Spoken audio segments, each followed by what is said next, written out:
मैं सैफ अनवर, आप देख रहे हैं इस वक्त झारखंड एक्सप्रेस न्यूज़ फेसबुक और यूट्यूब पे। और इस वक्त मैं बता दूं कि आगामी कल 4 जून को लोकसभा का मतगणना होने वाली है। और आज जिस चीज़ पर हम बात करने वाले हैं वो झारखंड का एग्जिट पोल के बारे में बात करने वाले हैं। कौन किस लोकसभा सीट से जीतने वाला है, कौन उम्मीदवार है, कौन सा उम्मीदवार मजबूत है, कौन सा उम्मीदवार है सो लूज पड़ गया है, इस चीज़ पर, इस विषय पर चर्चा करने वाले हैं। तो 4 जून को सभी के प्रत्याशी के दिल में धड़कन बढ़ गई है। और फिलहाल झारखंड एक्सप्रेस न्यूज़ आपको झारखंड का एग्जिट पोल दिखाने वाला है 14 लोकसभा सीट का। तो इस वक्त मेरे साथ बातचीत करने के लिए ये कोई पत्रकार नहीं है, एक राजनीतिक के सफ़र में अपना करियर को गुजारा है, बहुत कुछ जानते हैं। इस बार का लोकसभा का चुनाव हुआ, आप झारखंड में जो लोकसभा चुनाव है इसको किस रूप में देख रहे हैं आप इस बार? इस बार तो मुझे जो समझ में आ रहा है कि झारखंड में काफ़ी बदलाव होने वाला है। पिछली बार से इस बार महागठबंधन काफ़ी मजबूती से चुनाव लड़ी है और काफ़ी अच्छा परिणाम भी लाने वाली है झारखंड पर। जो बीजेपी का जो सीट है इस बार घटने वाला है। घटने वाला है। जी। पिछली बार 2019 का अगर आप आंकड़ा उठा ले तो बीजेपी के पाले में 12 सीटें थी, जिसमें से इस बार घटेगी। और कुछ लोकसभा सीट के बारे पे चर्चा करते हैं। पहला लोकसभा सीट रांची का बारे में बात करते हैं। रांची से बीजेपी और कांग्रेस के काफ़ी टक्कर माना जा रहा है। और दूसरी बात है कि वहाँ के जो ग्रामीण क्षेत्र में ताबड़तोड़ वोटिंग हुआ है, चाहे ईचागढ़ का देख ले, कई विधानसभा है। और शहरी वोटर जो होता है वो बहुत ही कम परसेंटेज में हुआ है। इसको लेकर और ग्रामीण को लेकर आप क्या सोचे रांची लोकसभा सीट के बारे में? रांची लोकसभा सीट में काफ़ी टक्कर माना जा रहा है बीजेपी और कांग्रेस का। दोनों में कोई भी चुनाव जीत सकता है। काफ़ी एकदम कांटे की टक्कर है। वजह रही बीजेपी अगर हारती है वहाँ से तो जेबी केसेस की वजह से। जेबी केसेस ग्रामीण इलाकों में काफ़ी अच्छा वोट प्रतिशत ला रही है इस बार, और उसका नुकसान कहीं ना कहीं बीजेपी को होगा। और प्लस में जा रहे हैं कांग्रेस, वो जितना वोट लाएंगे जेबी केसेस उससे प्लस होगा कांग्रेस का, और यही प्लस पॉइंट रहेगा, कांग्रेस वहाँ से चुनाव जीतेगी। तो रांची लोकसभा सीट किसके झोली पे जाएगी? दोनों में कोई भी चुनाव जीत सकता दोनों में कोई भी, है। कांटे क्योंकि की जेबी टक्कर, केसेस आया इसके वजह से। इसके वजह से कांटे की टक्कर है। कांटे की। और ग्रामीण इलाकों में काफ़ी अच्छा वोट परसेंटेज हुआ है, शहरी वोट प्रतिशत कम हुआ है, और शहरी वोटर ज़्यादा बीजेपी को जाता है, उससे कहीं ना कहीं उसको लॉस होगा बीजेपी। देखिए, रांची लोकसभा सीट के बारे पे चर्चा किया कि वहाँ का जो शहरी मतदाता है इस बार काफ़ी कम परसेंटेज हुआ, तो यहाँ कहीं ना कहीं बीजेपी को कुछ नुकसान हो सकता है, क्योंकि ये बीजेपी का वोटर था। और जो ग्रामीण क्षेत्र है जैसे ईचागढ़ विधानसभा हो गया, कई विधानसभा है, वहाँ पे सिल्ली भी हो गया, ताबड़तोड़ हुआ है। कहीं ना कहीं एक और जेबी केसेस जो प्रत्याशी आया है वो कहीं ना कहीं बीजेपी को वोट काटेगा। दूसरी और बात करते हैं हम हज़ारीबाग लोकसभा सीट। हज़ारीबाग लोकसभा सीट जो मांडू के विधायक थे जयप्रकाश भाई पटेल, वो बीजेपी का दामन छोड़कर कांग्रेस में आए। और फिर कांग्रेस है सो उन्हें राजनीतिक लोकसभा जो है बहुत बड़ा देखा जाता है, एमपी कहा जाता है, दिल्ली की गद्दी में बैठते हैं लोग, वैसा कभी उसका अनुभव नहीं रहा है। तो जेपी प्रकाश भाई पटेल और दूसरी ओर मनीष जायसवाल और एक और जेबी केसेस के संजय मेहता, ठीक है। ये तीनों प्रत्याशी को लेकर आप किस रूप में देख रहे हैं? क्योंकि माना जा रहा है, कई लोग कह रहे हैं, कई जगह गया मैंने हज़ारीबाग लोकसभा सीट में, कह रहे हैं कि संजय मेहता अगर 1.5 से 2 लाख वोट लाते हैं तो जयप्रकाश भाई पटेल आसानी से जीत जाएगा, वो बीजेपी का वोट काट रहे हैं। तो इसको लेकर क्या कहना चाहेंगे? हज़ारीबाग और रामगढ़ में भी कम वोटिंग प्रतिशत हुआ है। हजारीबाग तक जहाँ तक की बात है, ये मुझे लगता है कि ये बीजेपी के खाते में सीट जाएगी। जेबी केसेस अगर 2 लाख वोट लाती है तो टक्कर रहेगा, तब भी मुझे नहीं लगता है कि यहाँ से कांग्रेस चुनाव जीत पाएगी। जिस जिस तरीके से बीजेपी के पक्ष में बढ़ी विधानसभा हो गया, काफ़ी अच्छे खासे लीड कर रही है बीजेपी। हजारीबाग सदर भी, आपका बड़कागांव विधानसभा भी, बचा 2 विधानसभा, रामगढ़, मांडू। मांडू में प्लस कर रहे हैं जेपी भाई पटेल, और रामगढ़ में बीजेपी और जेबी केसेस, और उसके बाद में है आपका कांग्रेस का वोट। तो कहीं ना कहीं उसके वजह से मुझे लग रहा है कि ये सीट बीजेपी के खाते में जाएगी। ये जो सीट है हज़ारीबाग का, आपको बता दिया कि बीजेपी के झोली पे जाएगी और रांची का टक्कर होने वाला है। इससे पहले मैंने 2 लोकसभा सीट पर चर्चा की है, अब तीसरा लोकसभा सीट पर चर्चा करते हैं। छात्र नेता से उभरे राजनेता टाइगर जयराम महतो जब से नॉमिनेशन फाइल किया है तब से ये सीट हॉट सीट माना जा रहा है और त्रिकोणीय हो गया, जिसमें से एनडीए ने आसू को प्रत्याशी अपना उतारा है चंद्र प्रकाश चौधरी को, दूसरी ओर जेएमएम ने मथुरा प्रसाद महतो को उतारा है, तीसरी ओर जयराम महतो। ये तीनों कुर्मी है और महतो भी है। तो ये जो सीट है, युवाओं का क्रेज़ एक और वर्तमान के सांसद चंद्र प्रकाश चौधरी, एक और सहानुभूति वाला जो कार्ड खेला जा रहा है जेएमएम की तरफ से, ये सीट किनके पाले में जाने वाली है इस बार 2024 की लोकसभा सीट? मेरे हिसाब से गिरिडीह का सीट काफ़ी दिलचस्प रहा। पूरे झारखंड में लोकसभा का काफ़ी चर्चा का विषय भी रहा। युवाओं के धड़कन बने हुए हैं जयराम महतो, ये सच्चाई है। लेकिन ये सीट त्रिकोणीय नहीं, मेरे हिसाब से ये सीधा बीजेपी वर्सेस जेवीकेएसएस के बीच, मतलब एनडीए आसू का जो प्रत्याशी श्री चंद्र प्रकाश चौधरी है और जयराम महतो के बीच में ये सीधा टक्कर है। मुझे नहीं लगता है कि जेएमएम से कोई टक्कर है, ये दो ही कैंडिडेट पे टक्कर है। लेकिन जहाँ तक रही बात कि आसू और जेवीकेएसएस के बीच टक्कर है कांटे की, लेकिन मुस्लिम समुदाय का वोट, ये काफ़ी अल्पसंख्यकों का वोट इम्पोर्टेंट था गिरिडीह पे।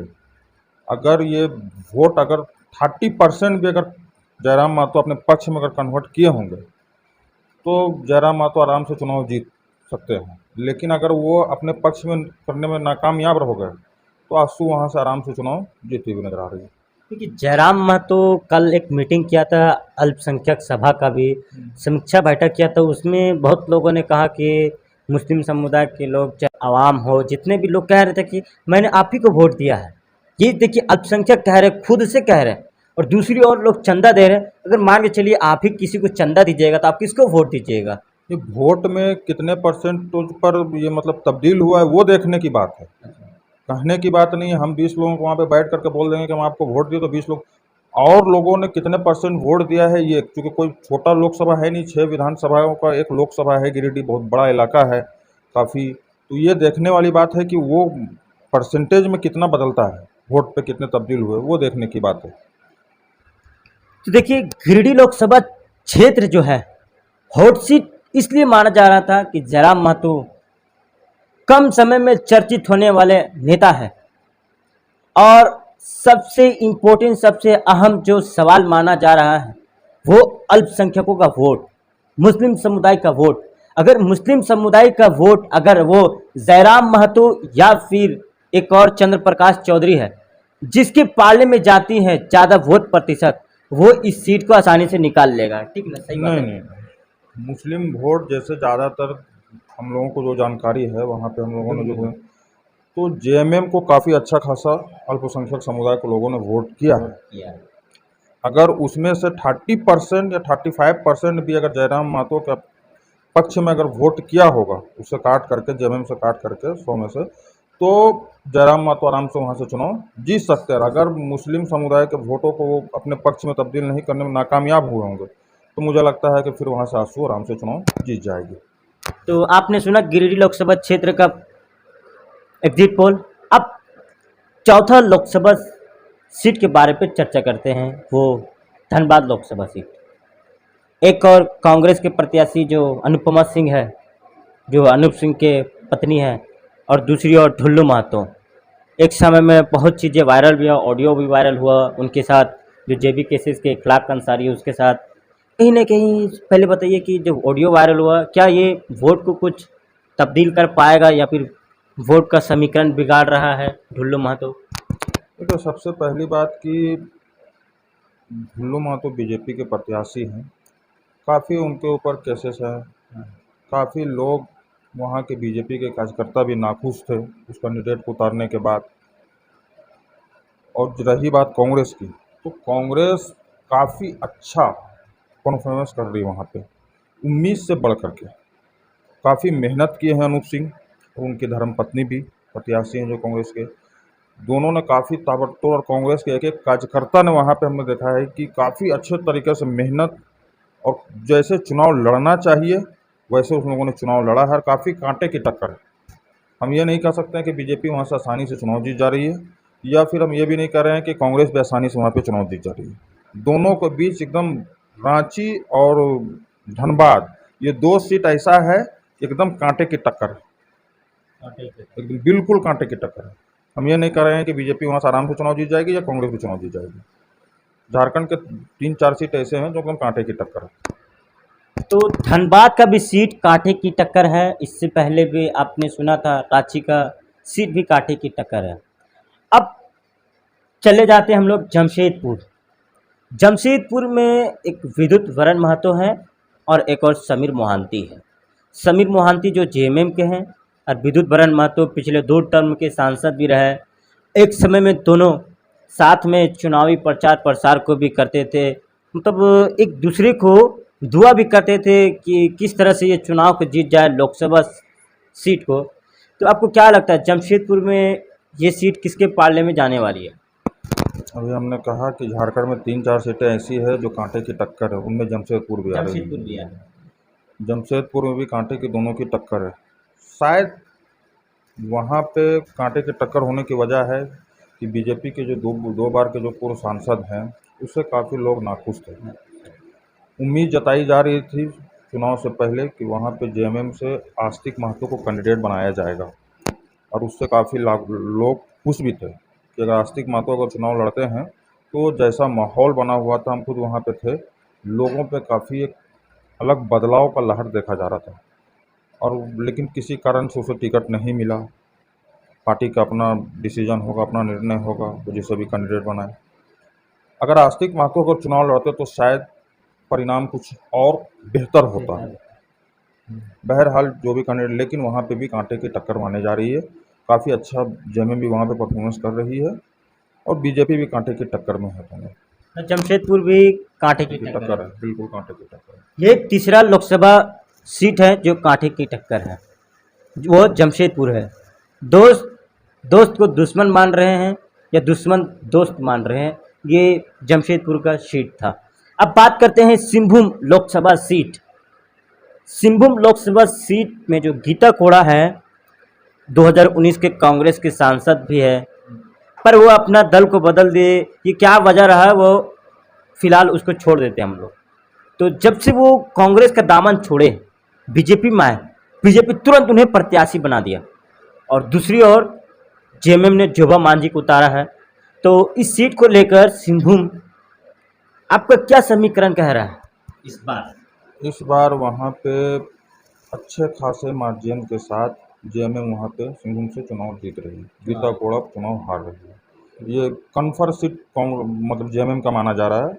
जो चाईबासा सिंहभूम है वो सीट माना जा रहा है कि जेएमएम अपने खाते में, जिसकी झोली में जा रही है ये सीट देखिए, अब ये सीट है सो जेएमएम के जोबा मांझी के पाले में जाने वाली है। अब बात करते हैं हम लोग खूंटी लोकसभा सीट। पिछले बार के अर्जुन मुंडा सांसद रहे, काफ़ी वोटों का मार्जिन नहीं रहा जीत का जो सफल था, लेकिन अब उसके जो अपोजिशन जो पार्टी है कांग्रेस ने जो उतारा है कालीचरण मुंडा को, तो इस बार खूंटी का जो सीट है काफ़ी दिलचस्प माना जा रहा है।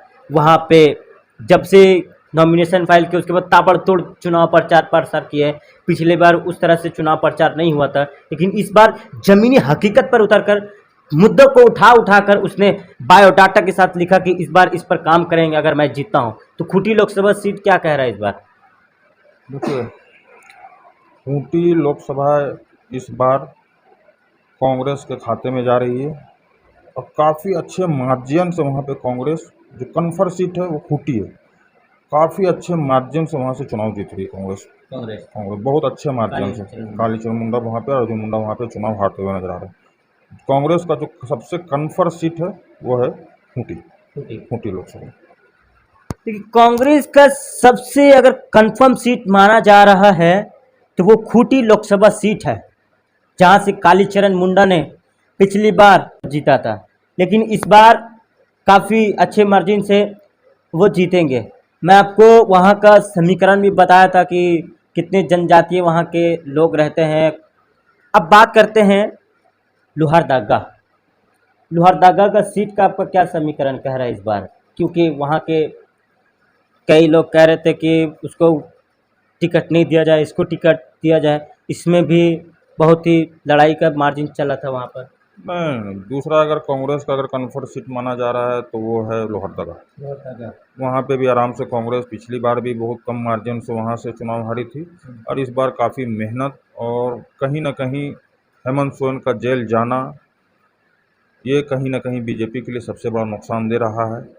आदिवासी इलाकों पर, आदिवासी छोटे जातियों पर, क्षेत्र पर, और जिस तरीक़े से उनकी धर्मपत्नी ये सीता कल्पना सोरेन काफ़ी अच्छे तरीके से परफॉर्मेंस की, काफ़ी कम वक्तों में काफ़ी अच्छे क्षेत्रों में ध्यान भी दिए।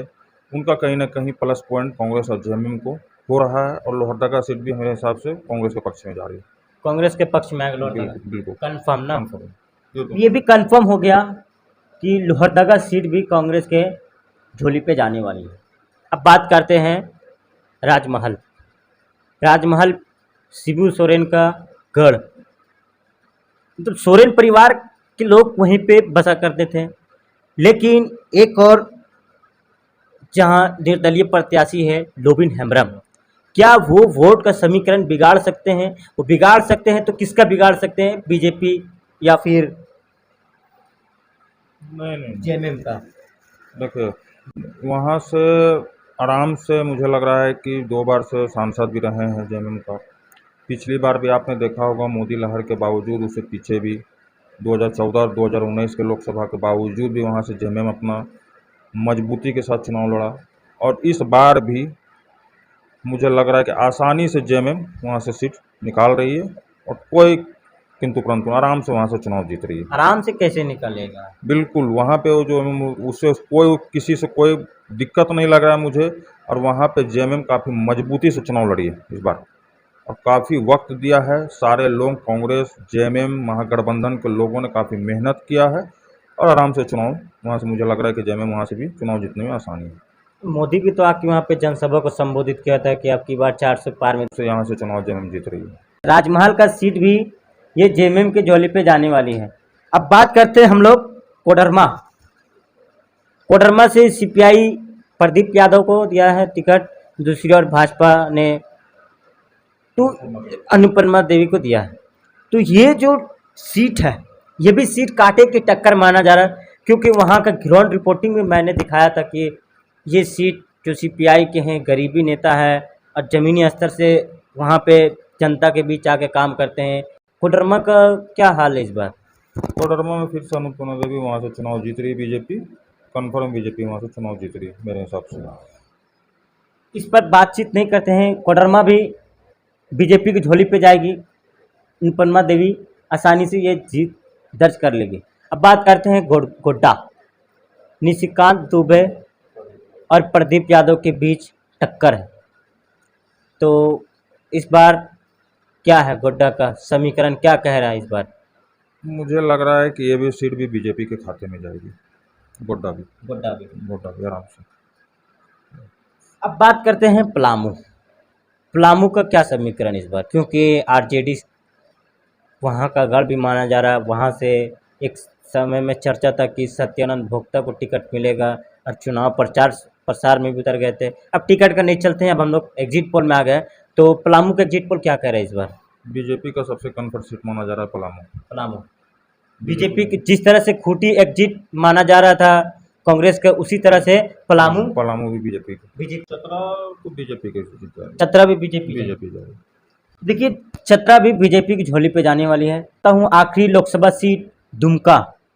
दुमका का भी सीट बेहद दिलचस्प हो गया है और जो दुमका का सीट है वहां पर बीजेपी और जेएमएम के बीच कांटे की टक्कर हो रही है। तो दुमका का सीट इस बार किसकी झोली पे जाने वाली है? एक और हेमंत सोरेन के सहानुभूति वाला कार्ड, दूसरी ओर मोदी का लहर 400 पार का नारा। तो किस में जाएगा, 400 पार वाला नारा में या फिर हेमंत सोरेन के सहानुभूति वाला कार्ड में? सबसे पहली बात थी कि वहाँ से एक ही परिवार के 2 अलग अलग हो गए हैं। शिबू सोरेन की एक बहू, बड़ी बहू, वो बीजेपी से प्रत्याशी हैं। दूसरी ओर जेएमएम ने जिसे लेकिन वो सीट हमेशा जेएमएम की पिछली बार बीजेपी के खाते में गई थी, लेकिन इस बार जेएमएम कामयाबी के काफ़ी मजबूती के साथ चुनाव लड़ा और वो सीट अपने झोली में डाल लिया। तो कन्फर्म सीट दुमका भी जेएमएम के खाते में जा रही है। देखिए, मैं 14 के 14 लोकसभा सीट का आपको एग्जिट पोल दिखाया कि कौन कैसा प्रत्याशी है, किन मार्जिनों से वो जीत रहा है, कौन किसका कंफर्म सीट है, वो मैं आपको बता दिया। अब अंत में मैं बता देता हूँ 14 लोकसभा सीट का कंफर्म सीट कौन कौन सा है। सबसे पहली बात एनडीए गठबंधन का। एनडीए गठबंधन का मेरे हिसाब से कन्फर्म सीट जैसे पलामू हो गया, उनके बाद आपका ये गोड्डा हो गया, कोडरमा हो गया, चतरा हो गया, उसके बाद आपका ये 5 सीटें मतलब कन्फर्म में है। 2 सीटों पे कांटे की टक्कर है, मतलब रांची, धनबाद और जमशेदपुर, ये तीन सीटों पर कांटे की टक्कर मानी जा रही है भाजपा का।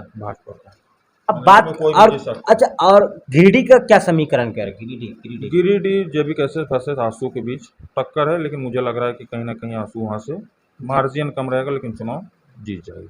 ये भी मामला दो कोनी हो गया। अब बात करते हैं इंडिया गठबंधन। इंडिया गठबंधन के झोली पे कितनी सीट आने वाली है? 5 तो माना जा रहा है कन्फर्म, अगर 2 सीट हो सकता है बढ़ जाए, जैसे 1 सीट रांची और जमशेदपुर, ये 2 सीटों पे लग रहा है कि कोई भी चुनाव जीत सकता है। तो 5 से 7 के बीच, 6-7 के बीच में महागठबंधन का सीट आएगा। महागठबंधन की सीट। तो देखिए, मैं आपको अंत में बता दिया कि झारखंड का जो एग्जिट पोल के बारे में, इससे पहले भी मैंने आपको कई लोकसभा सीट के बारे में जाके पब्लिक ओपिनियन पोल दिखाया, प्रत्याशियों का क्या मिजाज है जनता के बीच, किन मुद्दों को लेकर वो वोट मांग रहे हैं, वो भी मैं आपको बीच प्रकाशित किया और मैं आज एग्जिट पोल दिखाया। तो मैं बता दूं कि एनडीए गठबंधन है सो इस बार कितने से कितने बीच में वो सीट को लाएगी। इंडिया गठबंधन तो मैंने जैसे कहा कि 5 कन्फर्म माना जा, 5 कंफर्म में जो जैसे होता नहीं ना, 8 से 10, 5 से 7, 5 से 7 बीजेपी, नहीं इंडिया गठबंधन, इंडिया गठबंधन, इंडिया गठबंधन 5 से 7 और फिर एनडीए गठबंधन इंडिया गठबंधन नहीं 8, 7 से 8 के बीच जाए। और एक आसू के और जयराम महतो को कोई जयराम महतो देखिए चर्चित तो हैं, झारखंड में आने वाले समय में मुझे लग रहा है कि ये काफ़ी बड़े उभरते हुए एक भूचाल लाए नेता के रूप में उभरेंगे, काफ़ी बड़ा एक चेहरा होगा झारखंड में। झारखंड में। ये सच्चाई है, जितना कम वक्तों में काफ़ी चर्चित रहे हैं, काफ़ी मोदी से ज़्यादा इनके भीड़ों पे आपने देखा होगा कि सभाओं में भीड़ रही है। अब ये देखने वाली बात है कि गिरिडीह में किस तरीके से उस भीड़ को वोट पे तब्दील हुआ है या नहीं हुआ है, ये कल आपको सच्चाई सामने आ जाएगी। लेकिन सबसे वहाँ पे हमने पहले भी कहा और अभी भी कह रहा है कि वहाँ पे मुस्लिम मतदाताओं के अगर पक्ष में, अगर जयराम महतो ने अपने पक्ष में अगर वोट दिया होगा या तब्दील किए होंगे जयराम महतो, तो उसके लिए प्लस है, वरना आंसू के लिए फिर प्लस पॉइंट है। वहाँ पे 3 कोणीय चुनाव मुझे नहीं लग रहा है, वहाँ पे सीधे टक्कर जब भी कैसे बसे आंसू के बीच टक्कर होगी। तो ये था गिरिडीह का हॉट सीट।